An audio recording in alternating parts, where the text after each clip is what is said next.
Welcome to another session on Unacademy Shaurya. और मैं हूँ दिव्या गुप्ता, आपकी एजुकेटर जो अनअकैडमी प्लस प्लेटफॉर्म पे डिफेंस कैटेगरी में पढ़ाती हूँ। ऑलराइट, तो सबसे पहले बताइए अगर आवाज आपको क्लियर आ रही है तो। Okay, yes, I think so, yes. Okay, welcome guys. Alright.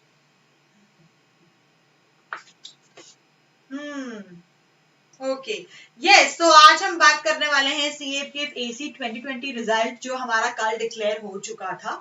And ये जो इस बार रिजल्ट आया है, बहुत बच्चे इससे नाखुश हैं, बहुत बच्चों का क्लियर नहीं हुआ है और उसके कई सारे कारण हैं कि नहीं हुआ है कि कट ऑफ बहुत ही ज्यादा अनएक्सपेक्टेडली हाई चली गई है और ऊपर से बहुत ही ज्यादा कम बच्चे लिए गए हैं। उसके बारे में हम आगे बात करेंगे। सो दिस इज बेसिकली, जय हिंद गाइस, गौरव, हर्ष, ज्योति, शोभन, जय हिंद गाइस। सो बेसिकली ये सेशन हम ले रहे हैं इसीलिए, इसमें हम आपको कोई पढ़ाने वाले नहीं है, कुछ ऐसे ज्यादा कुछ ज्ञान व्यान की बातें नहीं करेंगे। बेसिकली ये है कि बहुत बच्चे दुखी हैं, निराश हैं इस रिजल्ट के बाद, CAPF AC का जो रिजल्ट है। एंड उसकी वजह से हमें कल रात को भी बहुत सारे बच्चों के मैसेजेस आए, बच्चों से कॉल्स पे बात हुई कि पेरेंट्स भी परेशान हैं, उनके रिजल्ट नहीं आ रहा है, इतनी मेहनत करी CAPF पेपर स्पेसिफिकली क्योंकि वो इतना लंबा खिंच गया, तो बहुत ज्यादा मेहनत करी है उसमें, बहुत वक्त दिया अपना और उसके बाद भी नहीं निकला। जबकि ये वो बच्चे हैं जिनका पेपर बहुत अच्छा हुआ था, तो उसके बाद भी, but it's okay, it's alright, that is why we are here कि डोंट वरी, हम सब आपके साथ ही हैं। एंड हम वही बात करने आए हैं कि जब कल CAPF का रिजल्ट आया जो कि काफी निराशाजनक था, लेकिन उसके बाद तुरंत एक और हमें शौक लगा कि IB की डेट्स आउट हो गई, राइट? और इसी के साथ मेरी एंट्री हो जाती है। एक हमेशा आप कैप्चर करना है स्क्रीन फालतू में। ठीक है, तो चलो हाथ में पकड़ लेते।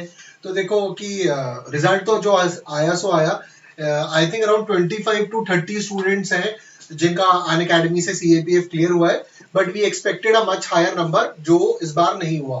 1287 के आसपास का रिजल्ट था जो मैम ने आपको ऑलरेडी बता दिया है, that we were expecting a higher result. काफी सारे बच्चे पूरे साल तैयारी करते रहे, तो उसके अंदर जो मेजरली दिक्कत हुई वो ये हुई कि एक तो एक्सपेक्टेशन बहुत ज्यादा बढ़ गई कि इतने टाइम बाद हो रहा है। अब दो तीन अच्छी बातें क्या है कि आपका अगला जो CAPF का एग्जामिनेशन है वो अगस्त में है और IB की डेट्स कल ही रिलीज हो गई, 18, 19, 20। मैंने पिछले वीडियोस में अपने चैनल पर भी कहा था, अनअकैडमी शौर्य पे भी कहा था, प्लस में भी कहा था कि 3rd वीक ऑफ फरवरी में डेट्स आएंगी 15 से 21 तारीख के बीच में, और एग्जैक्टली वैसा ही हुआ 18, 19, 20। तो आपका जो रिजल्ट नेगेटिव आया है, अभी आपके पास टाइम है उसको पॉजिटिव में कन्वर्ट करने का, क्योंकि IB के अंदर करीबन 2000 सीटें हैं। ठीक है, 2000 सीटें हैं। फर्स्ट मतलब रिटन एग्जामिनेशन का 20,000 का रिजल्ट निकालेंगे, which is much more than 1287 result जो CAPF का आया हुआ है। तो एक तरीके से you can get a very good job out here, काफी सिक्योर जॉब, एंड साइमल्टेनियसली आप अपनी CAPF, CDS, AFCAT की तैयारी करते रहिए, क्योंकि जब तक IB की ज्वाइनिंग आएगी that would be somewhere in the next year. तो इस पूरे प्रोसेस के अंदर आप अपने CAPF एग्जामिनेशन इन सबको भी देते रहिए, बट IB को बहुत अच्छे तरीके से दीजिए। 18, 19, 20 फरवरी की डेट आई हुई है, तो इनके मद्देनजर आपके पास करीबन 10 दिन बचे हैं। आज मैंने सुबह शौर्य विवेक चैनल पर भी डिस्कस करा था कि क्या लास्ट डेज 10 डेज की आपकी स्ट्रैटेजी होनी चाहिए, क्योंकि जो चीज CAPF में हो गई है अब उसको भूलना ही पड़ेगा। अगर आप पास हुए हैं तो आपको नेक्स्ट स्टेजेस के लिए प्रिपेयर करना है, अगर आप उत्तीर्ण नहीं हो पाए, if you not clear, then you need to focus in the next examination which is IB। Later on उसी वीक के अंदर अगर आप AFCAT के हैं तो आप अपना AFCAT का एग्जाम दे सकते हैं, फिर आपके आगे की जर्नी स्टार्ट हो जाएगी जो अगस्त में CAPF है और CAPF के बाद AFCAT है और नवंबर में CDS है। तो द जर्नी विल कंटिन्यू, और एक एस्पिरेंट ऐसा ही होता है, बहुत सारे बच्चों का 3rd अटेम्प्ट 4th अटेम्प्ट में निकलता है। दिव्या मैम ने कितने सारे लोगों का इंटरव्यू लिया हुआ है जो अगर आप देखेंगे 4th अटेम्प्ट में निकले थे, और मैम आपको अभी पूरा का पूरा मैथ समझाने की कोशिश करेंगी जो उन्होंने लिखा है, what she basically means by. Basically what I am telling you is कि लास्ट ईयर जो सिलेक्शन हुआ था दैट वाज अराउंड 2400 2500 लोग बच्चों को रिटर्न के बाद सिलेक्ट किया गया था। ओके, इस बार क्या हुआ है, हाफ हो गया है गाइस, 50% रिडक्शन कर दिया है, 1287 बच्चों को सिलेक्ट किया गया है। So that is more like a wash out यार, जैसे इन्होंने एकदम आधा कर दिया और बहुत ही कम बच्चे सिलेक्ट करे गए हैं। अब इसका कारण तो भाई यूपीएससी ही बता सकती है, बट हम अज्यूम कर रहे हैं कि एक तो ऑब्वियसली सीटें बड़ी कम है, 200 सीटें हैं, 209, तो हो सकता है इसीलिए भी कम करा हो उन्हें। दूसरा एक काफी बड़ा कारण ये भी है कि पैंडेमिक की वजह से, भाई पैंडेमिक की वजह से अभी क्या हुआ, पेपर लेट हो गया, डिले हो गया। अभी उनको 19 का भी इतना पेंडिंग रह गया, अब 20 का आगे पेंडिंग होगा, 21 का अप्रैल से नोटिफिकेशन शुरू है, तो यूपीएससी के ऊपर भी काफी प्रेशर रहा है। तो पैंडेमिक की वजह से जल्दी पूरा सम अप करने के लिए शायद उन्होंने कम बच्चे लिए हो, ताकि उनको इंटरव्यू के लिए कम बच्चे आएंगे, पीई में भी कम बच्चे आएंगे, मेडिकल में भी कम बच्चे आएंगे, तो जल्दी जल्दी होगा। और ऊपर से अगेन एक पैंडेमिक का फैक्टर है कि जितने बच्चे एक्सपोज हो रहे हैं पीई मेडिकल में, जितने बोर्ड्स बैठेंगे, जितना ट्रैवलिंग होगा, सब कुछ, तो शायद उन सब एस्पेक्ट्स को देखते हुए इन्होंने कम करा हो सकता है। बट जो भी हो, ये सब तो देखो बहाने बन जाते हैं, ultimately the result is out, आपका या तो हुआ है या नहीं हुआ है, तो ये सब मैं असम्पशंस ही बता रही हूँ। और हमेशा हमें ये ध्यान रखना है कि यूपीएससी कुछ भी कर सकता है, कोई रूल नहीं है कि इतने बच्चे सिलेक्ट करने हैं या इतना ही कट ऑफ होगा। हमारी एक्सपेक्टेशन तो 125, 130, 135 से ज्यादा थी नहीं यार, 140 से ज्यादा थी नहीं, बट अभी हमें कट ऑफ तो नहीं पता है, जब मेरिट आउट होगा तब समझ आएगा। लेकिन जो बच्चों का निकल गया है उनके अकॉर्डिंग कुछ समझ आ रहा है कि 176, 178 के आसपास गया है cut off, so that is very high guys, that is very high। वो तेरा स्टूडेंट भी है पार्थ यादव। हाँ Partha, yes Parth Yadav has cleared the CAPF, so congratulations। Nidhi Chaudhary also। हाँ निधि चौधरी is also here। वो है नहीं but yeah, Nidhi Chaudhary is also cleared, Parth is here। congrats Parth, yes, so that's good। and लेकिन देखिए बहुत बार ऐसा होता है जब आप बहुत मेहनत करते हो, बहुत एक्सपेक्टेशंस के साथ रहते हो, नहीं होगा। और जब आप भाई अपना फुल दे चुके, अब आपको कुछ फर्क नहीं पड़ता, भैया हो ये तो ठीक है, हम तो मेहनत करके आ गए, तब करेक्ट हो जाता है, सब सिलेक्शन हो जाती है। सो कोई हार्ड एंड फास्ट रूल नहीं है बच्चों, प्लीज गिव अप मत करिएगा। अगर आपके पेरेंट्स आप पे प्रेशर डाल रहे हैं, सोसाइटी का कुछ भी प्रेशर आ रहा है ऐसा टाइप का, क्यों नहीं हुआ, कब होगा, सुनना ही नहीं है, ठीक है। ऐसे नहीं होता है कि आप बस बैठे 6 महीना प्रिपेयर करें, 8 महीना और हो गया। यूपीएससी इतना आसान होता तो बात ही क्या थी, फिर वो यूपीएससी थोड़ी होता। एक छोटी सी चीज बोलना चाहूंगा मैं आप सबसे, एक मैं आपसे छोटी सी चीज बोलना चाहूंगा एवरीवन। इस साल को अगर आप देखोगे 2021 को, आप देखो कितना हॉचपॉच चल रहा है। अभी आप देखो सीडीएस का एग्जाम हुआ 7th को, 8th को सीएपीएफ का रिजल्ट, 8th की शाम को आईबी की डेट्स। ओके, डेट्स क्या आई 18, 19, 20। इनमें से बहुत बच्चों की डेट क्लैश हो रही है एफकैट और आईबी की, उस पर भी मैं बात करूंगा। I told you that I make a video how to go about this, कि आईबी और एफकैट के लिए what you need to do. Okay, और उसके बाद आप देखोगे अगस्त के अंदर है। इससे हमें एक चीज समझ में आ रही है कि जो आपका एग्जामिनेशन है इस साल, जो पिछले साल एग्जामिनेशन नहीं हो पाए, अब एकदम क्लस्टर में आ रहे हैं और आप सब पर काफी तगड़ा रगड़ा लग रहा है, एक के बाद एग्जामिनेशन। ऐसे आईबी की अब डेट्स आ गई, 10 दिन लगातार आपको पढ़ना है, ठीक है। सुबह शाम क्लासेस हो रही है, मैं ले रहा हूँ, दिव्या मैम ले रही हैं, और बाकी सारे एजुकेटर्स, अनअकैडमी के एजुकेटर्स ले रहे हैं, आप खुद भी पढ़ रहे होंगे बुक्स वगैरह से। इसी रगड़े के अंदर, इसी के अंदर आपका कोई ना कोई एग्जाम निकल जाता है। जो आपकी सीएपीएफ की मेहनत है वो आईबी में हेल्प करेगी, जो आपकी आईबी की मेहनत है वो आपको एफकैट में हेल्प करेगी। इसी के अंदर ये जो आपने फ्लो करा है, तो आप ये मत सोचिए कि जो सीएपीएफ में हमने पूरे साल की मेहनत करी वो बर्बाद जाएगी, बिल्कुल नहीं। जैसे कि आपने पेपर 2 में मेहनत करी, that will also help you in the tier 2 examination of IB. हालांकि आईबी का जो टियर 2 है पूरा का पूरा इंग्लिश के अंदर है, but even then thought process में हेल्प करेगा। और सीएपीएफ का भी ऐसे का पार्ट छोड़ के सारा पेपर इंग्लिश के अंदर है, पेपर 2। तो in this scenario this will also be helping in tier 2 examination, tier 3। अगर आपने पहले कभी एसएसबी दिया हुआ है तो वो आपको इंटरव्यू में हेल्प करेगा। तो कोई बच्चा लिख रहा था मैं 8 टाइम्स कॉन्फ्रेंस आउट हो, तो भैया मेरे साथ अभी एक 11 टाइम कॉन्फ्रेंस आउट बच्चा भी रेकमेंड हुआ है, he just join the air force academy, Ashish Sharma. Okay, 30th जनवरी को ज्वाइन करा इस साल। 4 of my student join the academy. तो some of the courses I have done on SSB, you can join that, otherwise you can prepare as per yourself also.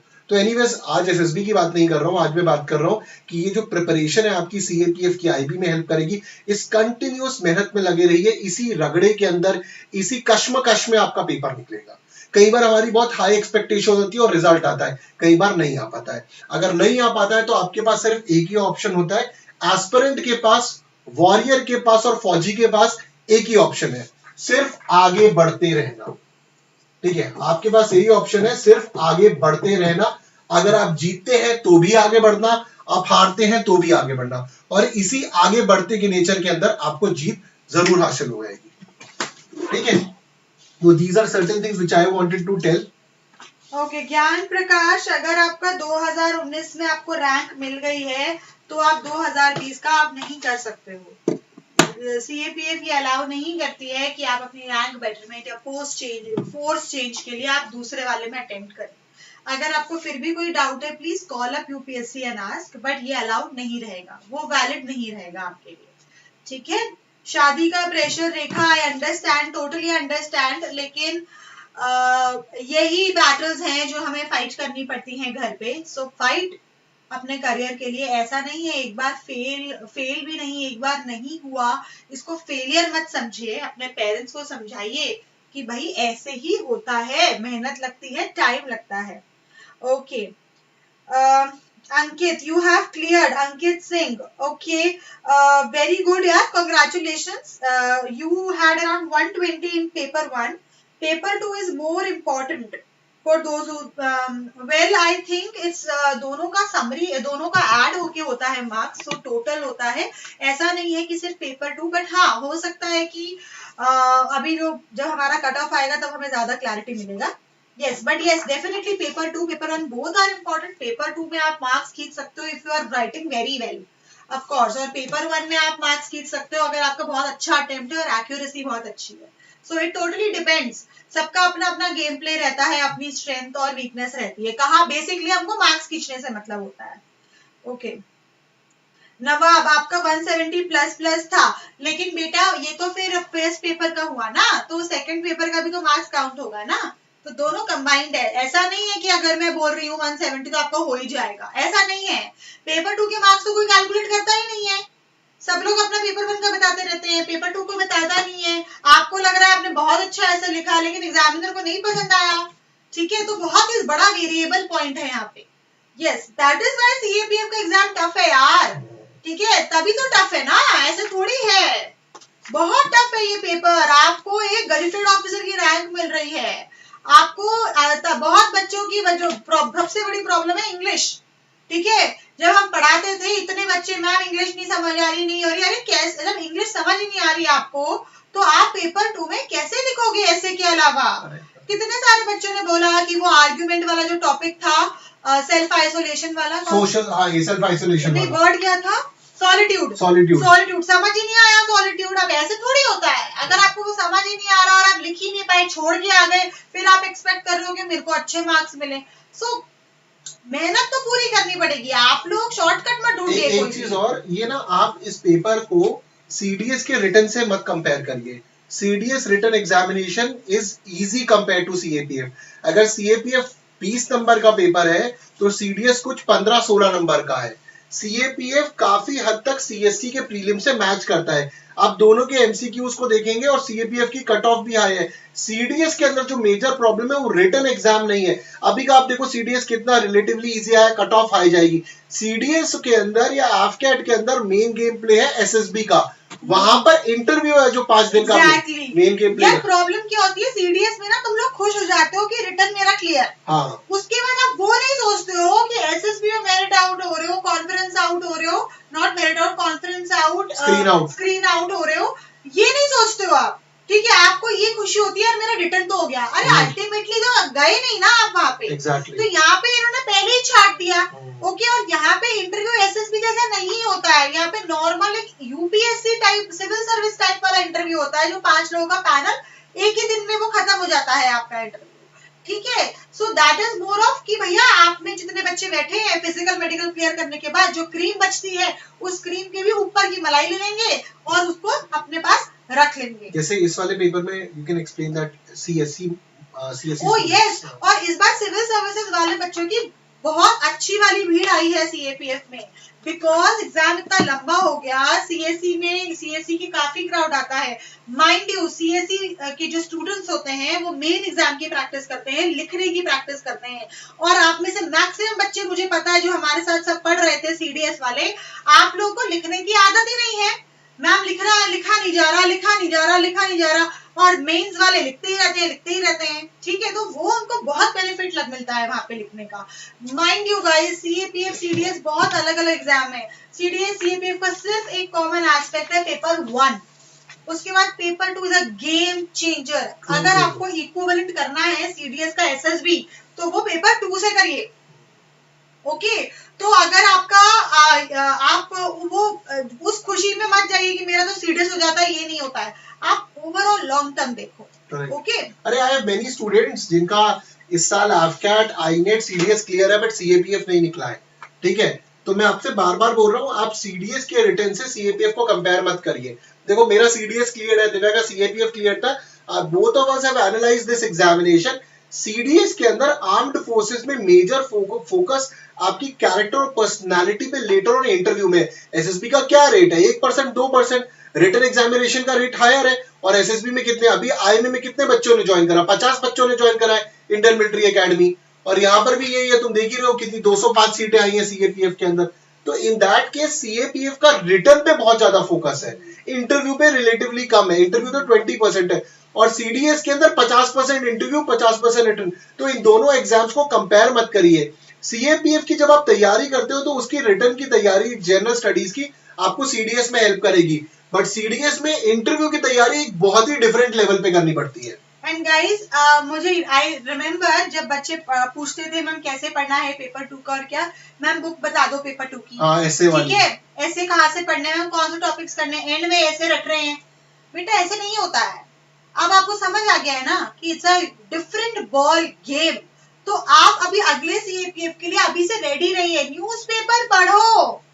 ठीक है, पढ़ो नहीं तो क्लास में आ जाओ, 5:15 बजे क्लास होती है। क्लास भी चल रही है हिंदू एनालिसिस की, आप उसमें आके समझो। अब बहुत बच्चे, जब मैं उनको बोलती हूँ ना पेपर पढ़ो, मैम समझ ही नहीं आता। हाँ तो वो समझाएंगे ना। 5:15 5:15 बजे क्लास होती है मेरी, 5:15 से 6:45 6:45 तक होती है। तो उस क्लास के अंदर आ जाओ, उसमें हिंदू के आर्टिकल्स डिस्कस होते। पिछले साल पूरी बार करी गई होती, तभी तो एसएसबी का भी इतना रेट हाई गया। अराउंड 12 जो इंडक्शन हुए हैं आपके रिकमेंडेशन, तो सेम चीज की रिक्वायरमेंट यहाँ पर है, पेपर 2 के अंदर भी है। जब तक ओपिनियन फॉर्म नहीं होगा तो आपका थॉट प्रोसेस कैसे आएगा? ऐसे 150 आर्टिकल रट के जाने से थोड़ी कुछ होगा, क्योंकि किताब में आर्टिकल छपे हैं 2 साल पहले और यहाँ पर एकदम रिसेंटली पूछ रहे हैं। आपको आज की चीज के बारे में अवेयरनेस होनी चाहिए, वो होगी ही नहीं तो लिखोगे कहाँ से? और देखो यार, अपना ओपिनियन, अपने यूनिक पॉइंट्स बनाना बहुत जरूरी है। जब आप किसी ऑनलाइन वेबसाइट से आर्टिकल्स पढ़ते हैं, एनालिसिस होते हैं, वो उनका पर्सनल एनालिसिस होता है और आप उसी को इम्बाइब कर लेते हो अपने अंदर, वही चेप के आ जाते हो उसी लैंग्वेज में। यूपीएससी बेवकूफ नहीं है यार, यूपीएससी को सब पता है किस तरह का मटेरियल अवेलेबल होता है। अगर आपने सुना होगा कि नहीं सुना होगा, हम तो बहुत टाइम से इस फील्ड में हैं यार, 2010 से हम इस फील्ड में हैं। ठीक है भाई, यूपीएससी ने इंटरव्यू लेते हुए बच्चे को बोल दिया है कि तुम इस कोचिंग अकेडमी से इंटरव्यू प्रैक्टिस करके आए हो, मेरे सामने बताओ, निकल। ये एसएसबी में भी होता है कि मतलब एसएसबी में ओपनली नहीं बोलते, बट दे रियलाइज कि ये भैया ये फलानी कोचिंग सब पता होता है यूपीएससी को। एग्जैक्टली। ठीक है, तो आप मजाक हल्के में मत लो। आप जो कहीं और से आर्टिकल्स पढ़ते हो ना, उसी का लैंग्वेज लिख देते हो कि खुद का लैंग्वेज कौन बनाए। ओके, ऐसे नहीं होता है। आई एम टेलिंग यू, अगर आप अभी भी नहीं सुधर रहे हो, आपको लग रहा है अरे क्या बकवास है, ऐसे ही हो जाएगा, हम तो कर लेंगे, देख लेना, तो ठीक है कर लो, फिर तुम्हारी मर्जी है। ठीक है, लेकिन मैं फिर से बोलूंगी, न्यूज़पेपर पढ़ना बहुत जरूरी है।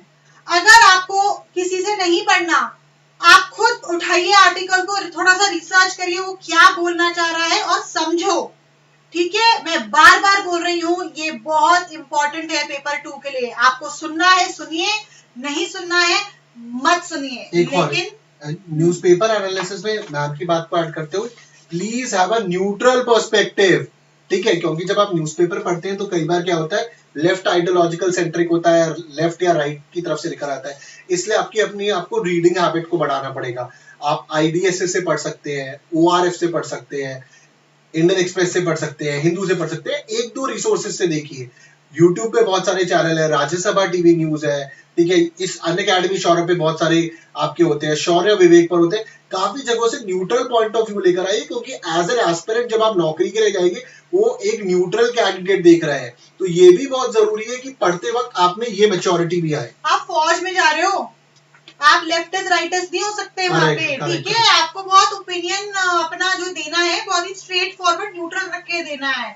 आपका ओपिनियन आपके राइटिंग पे दिखता है, उनको लिखवा क्यों रहे हैं आपसे, दिखेगा उनको कि आप क्या सोचते हो, ठीक है। आपसे 100 गुना ऊपर लेवल के लोग हैं वहां पे। मैं आपको इसका ना एग्जांपल देके समझाता हूँ। अभी जैसे फार्मर आंदोलन चल रहा है, तो फार्मर आंदोलन में क्या है, या तो कोई प्रो गवर्नमेंट हो गया है या फिर कोई एंटी गवर्नमेंट हो गया है। जब आपसे इस बारे में पूछा जाएगा तो आप प्रो और एंटी गवर्नमेंट की जगह पॉलिसी के हिसाब से बात करेंगे, sir these are the policies और मुझे लगता है ये पॉलिसीज अच्छी हैं, या फिर मुझे लगता है इन पॉलिसीज में ये प्रॉब्लम है, इसको किस तरीके से ठीक करा जा सकता है। This is the way you need to talk. You will not talk from कि मोदी जी खराब हैं अच्छे हैं, या फिर आंदोलन के जो लीडर है राकेश टिकैत अच्छे हैं खराब है, उस पर नहीं, आपको पॉलिसी पॉइंट ऑफ व्यू से। इसीलिए मैंने फार्मर आंदोलन का लिया क्योंकि उस पर हर कोई बात कर रहा है, तो आपको बहुत ही न्यूट्रल पॉइंट ऑफ व्यू से बात करनी है, sir that if I am talking from policy point of view, क्योंकि सरकारें तो अलग अलग पार्टी की आती रहेंगी, but you will be working under the government, आप गवर्नमेंट के ऑर्डर्स में काम करेंगे, तो एक न्यूट्रल बंदा चाहिए उनको, जो अगर आपको कोई पॉलिसी ठीक लगती है तो बताना पड़ेगा ये पॉलिसी ठीक क्यों है, अगर आपको पॉलिसी खराब लगती है तो आपको बताना पड़ेगा इसमें क्या क्या चेंजेस आ सकती है। तो ये पॉइंट आपको सीखना पड़ेगा, इसमें मेहनत लगेगी। Correct correct. एंड बहुत बच्चे पूछ रहे हैं सीएससी सीएपी मर्ज हो रहा है, किसने बोला यार मर्ज हो रहा है, कौन बोल रहा है तुमको मर्ज हो रहा है, तुम क्यों अपने मनगढ़ंत कहानियां सोचते रहते हो, कुछ नहीं हो रहा है। कि यूपीएससी ने बोला है क्या, नहीं ना, जब बोलेगा तब सोचा जाएगा, पढ़ाई तो वही करनी है। कोई कोरिया या चाइना की पढ़ाई तो नहीं करनी पड़ेगी ना, पढ़ाई तो यही करनी पड़ेगी, तो पढ़ाई करते रहो बस सब लोग। और अगर आप अनअकैडमी शौर्य पे पहली बार आ रहे हो, नए हो, जल्दी से सब्सक्राइब कर लो and also like this video so that आप आगे भी इसको देख सके and you can share it with other students also जो इसी एग्जाम की प्रिपरेशन कर रहे हैं। सो फाइनल मैं एंड करती हूँ आज का सेशन। बस एंड में मैं आपको यही बोलूंगी, अगर आप आईबी का एग्जाम दे रहे हो, एफकेट का एग्जाम दे रहे हो और आपका सीएपीएफ नहीं हुआ है, it's okay, don't waste your time, अपना आईबी पे फोकस रखिए, एफकेट पे फोकस करिए, उसके बाद सीएपीएफ की फिर से तैयारी शुरू करिए। और बहुत सारे आपके आईबी एग्जाम से रिलेटेड एमसीक्यू सीरीज अनअकैडमी की स्पेशल क्लासेस में कंटिन्यूड है, मेरी है एमसीक्यू क्लासेस, दिव्या मैम की भी एमसीक्यू क्लासेस, पॉलिटी की मेरी एमसीक्यू क्लासेस, और शौर्य विवेक पर भी मैं लगातार मैराथन सेशंस लेंगे आपके एग्जाम तक। कल सुबह 10 बजे, कल सुबह 10 से 12 बजे है वो वहां पर लेंगे, and we will be continuously taking these classes till the end of the examination, जो 18, 19, 20 को है, and obviously discussing the examination. So guys, thank you very much. So Jai Hind, and let the ma'am give the last message. Yes, and guys please अपना demotivate मत होइएगा, अपना moral लो मत करिए, इसकी वजह से ऊपर नीचे ग्राफ होता रहेगा, ठीक है। आपका वक्त आएगा, सही समय आएगा, आपकी डेस्टिनी में डेफिनेटली लिखा है, ओके, जहाँ पे आपकी मेहनत, आपका लक फैक्टर, एग्जाम का पैटर्न, सब कुछ एकदम सेट बैठेगा और आप एकदम उड़ जाओगे ऊपर। एंड देन आपको रियलाइज होगा कि यार ये जो 1-2 साल मेरा फेलियर हुआ या फिर मेरा नहीं हुआ, मेरे को इतने ताने सुने माँ बाप से, यहाँ वहां दुखी हुआ, कोई मतलब ही नहीं है इस चीज का, कोई मतलब नहीं रहेगा। 1-2 साल कोई काउंट नहीं होंगे। कहानी आपकी, जैसे कोई टेडेक्स पे कहानी सुनाता है और जो स्टॉक पे सुनाता है, वो कहानी तो तभी बनेगी ना जब कहानी में दर्द है। Exactly. वो कहानी क्या जिसके अंदर दर्द ना हो।